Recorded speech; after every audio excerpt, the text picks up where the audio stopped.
Hello, Jan here from Into the Woods, and I'm outside in my vegetable garden on this beautiful March morning.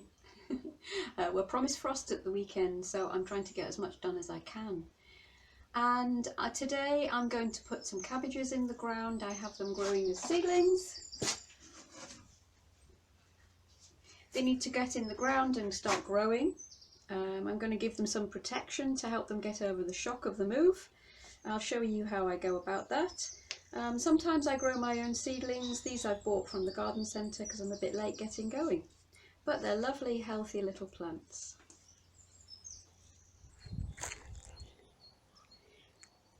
So I just want to show you this bed. It had climbing beans in that end last year. This end it had parsley. We eat a lot of parsley, so I had a whole bed of parsley. And a few of the parsley have made it through the winter. I put a polythene cloche over to save them the worst of the frosts in January, and a couple have made it through. I just wanted to show you the state of the bed.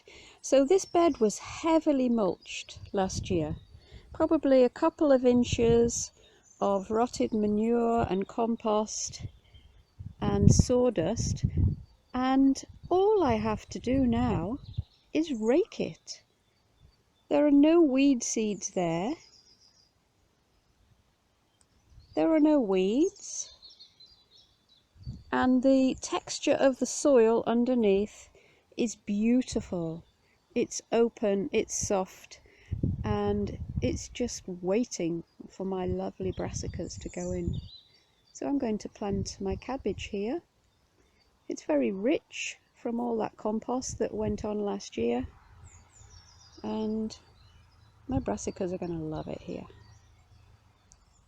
So here's another lovely tool that I like using. It's called the ibis, I believe, and I think it's because it's got this graceful neck like an ibis bird. I believe it's an Indian tool, and it's lovely. I find it great for planting out. So I'm making the holes for my cabbage. I'm going to fill these with compost before I put the cabbage in, and you can see how super it is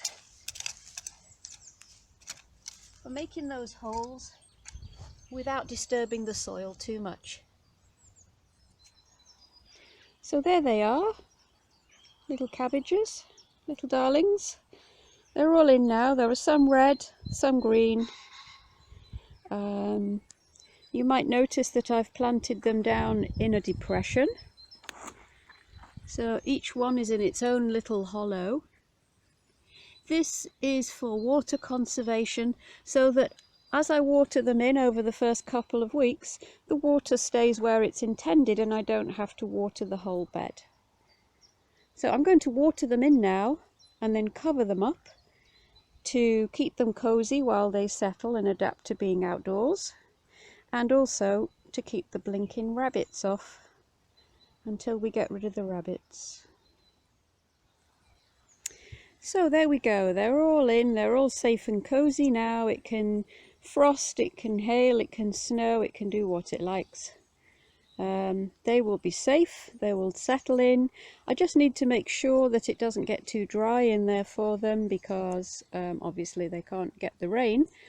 But within a couple of weeks I'll be taking this polythene off and replacing it with some netting, and at that point I will give them a heavy mulch to stop the weeds coming up, and that's about it. That's all I do, unless there's a drought. I'll be showing you that in the coming weeks.